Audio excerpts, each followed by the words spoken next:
이번 시간은 제 지인들의 요청에 따라서 초보자를 위한 튜토리얼을 올리려고 해요. 제일 첫 시간은 초보자들은 어떤 재료부터 사야 하냐에 대해서 얘기해 보도록 할 거예요.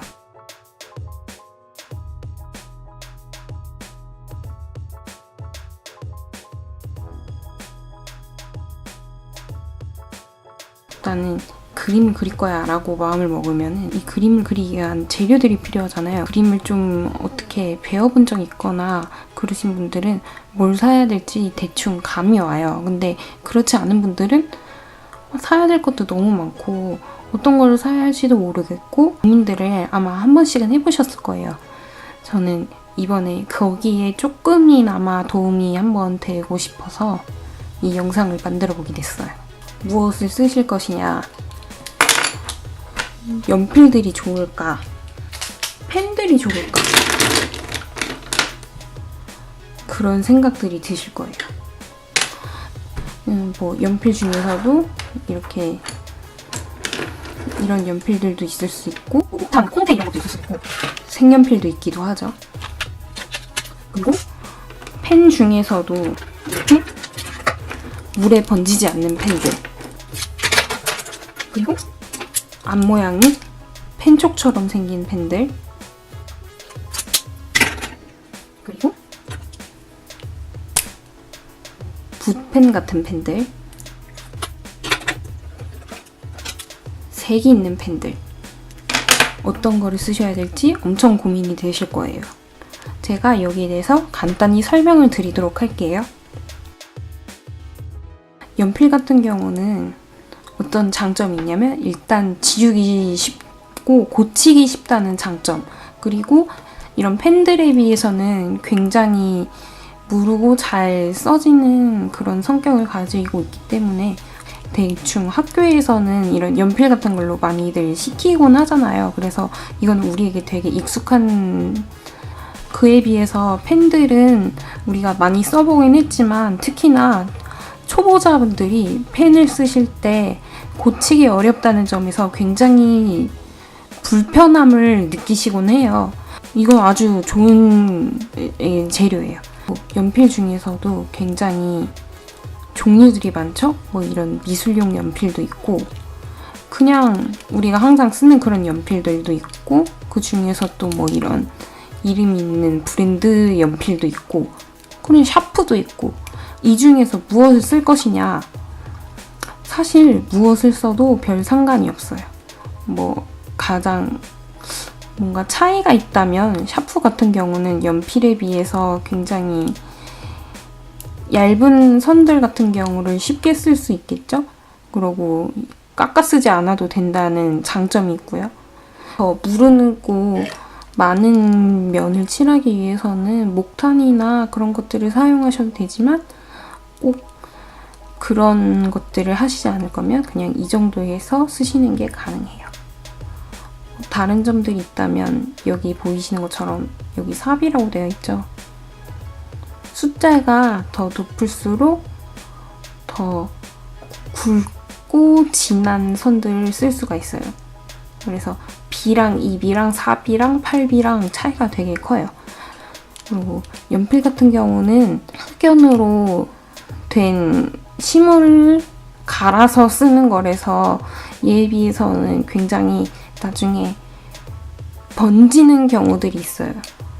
이런 그림을 그릴 때 이렇게 해서 그리다가 여기 있는 데를 저희가 많이 붙이고 그리기도 하잖아요. 펜 같은 경우는 이렇게 해도 번질 일이 없는데 연필 같은 경우는 이렇게 붙이고 그리다 보면은 얘네들이 번져서 그림이 좀 원래 내가 의도하던 거에 비해서 지저분해지는 경우도 있어요. 그래서 이런 식으로 밑에다가 번지지 않게 대고 그리기도 하죠. 이게 또 나쁜 점이라고 할 수 없는 게 이런 식으로 해서 일부러 번지게 해서 그리는 그림도 있어요. 만약에 그런 식으로 그림을 그리고 싶다면 이 연필을 쓰는 게 아주 좋은 그런 선택인 거죠.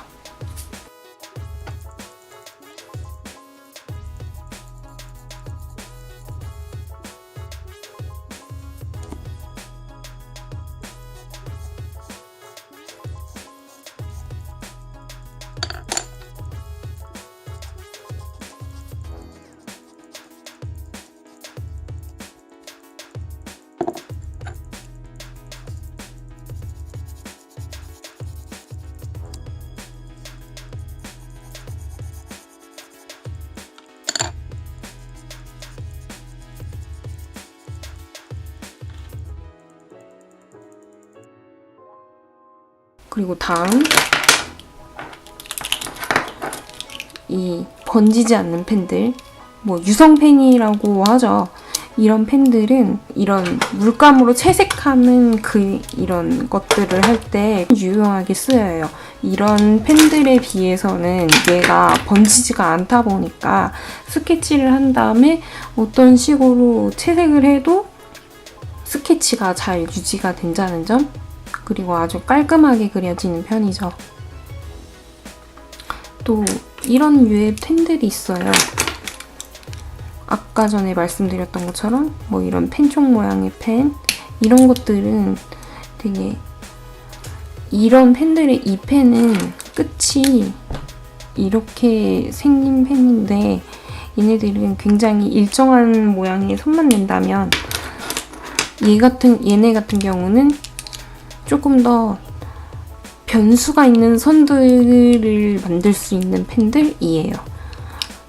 이렇게 꾹 누르고 있으면은 볼펜 똥도 나와서 좀 다양한 모양의 선들도 나오고, 이거 같은 경우는 아까 전에 보여드렸던 것처럼 힘을 주는 강약에 따라서 다른 모양의 선들이 나오는 것들이라서 이런 펜들에 비해서 되게 예상치 못한 혹은 또 좀 유연한 재밌는 선들의 그림을 그릴 수가 있어요. 그래서 이것만으로도 굉장히 풍부한 그림을 그릴 수 있는 장점을 가지고 있죠. 그리고 이런 식으로 다양한 색들의 펜들도 있어요. 이거는 또 아시는 분들 많으실 텐데, 얇은 선과 굵은 선을 같이 쓸 수 있는 좋은 기능을 가지고 있죠. 뭐 이런 색연필이랑 비슷하게 채색을 할 수 있는 좋은 장점도 있어요. 이런 펜들에 비하여. 뭐 이런 것도 다른 색의 펜이 있긴 하지만 동시에 채색도 할 수 있는 좋은 장점이 있는 펜들입니다.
그래서 뭐가 더 좋다는 건 없고, 이 중에서 내가 그리고 싶은 그림에 맞는 재료를 선택하시면 돼요. 이런 펜들에 비해서 무르고 부드러운 느낌을 내고 싶다 했을 때는 이쪽이 더 맞는 거고, 정확한 선이나 선으로서의 재미를 더 보여주고 싶다?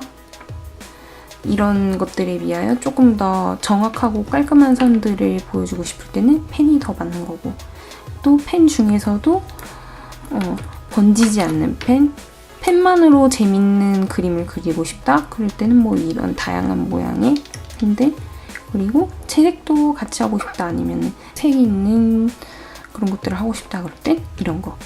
아무튼 그래서 이 중에서 용도에 맞게 골라서 쓰시면 돼요. 그래서 그 중에서 뭘 대체 쓰라는 거야 라는 생각이 드실 수도 있을 거예요. 내 주변에 있는 내가 가장 구하기 쉬운 것들 중에서 일단 하나씩 이렇게 나눠본 것들 중에서 뽑아보시고 그 중에 나한테 제일 맞는 그런 것들이 있을 거예요. 내가 색을 쓰는 것들을 좋아한다 그럴 경우 그런 경우도 있을 테고, 아니면 좀 지우기 편한 것들이 필요하다 그럴 경우도 있을 거고, 아니면 깔끔한 선이 워낙 좋다, 아니면 그냥 이런 펜들이 좋을 수도 있어요. 그럴 경우 가장 자기한테 맞는 재료를 쓰시면 되는 거예요. 가격 같은 것도 천차만별이잖아요. 뭐든 다 비싼 것들이 좋긴 하지만 나한테 가장 맞는 재료가 비싼 재료보다 가장 좋은 재료입니다. 기본 재료에 대한 것들은 이렇게 설명을 드릴 수가 있어요.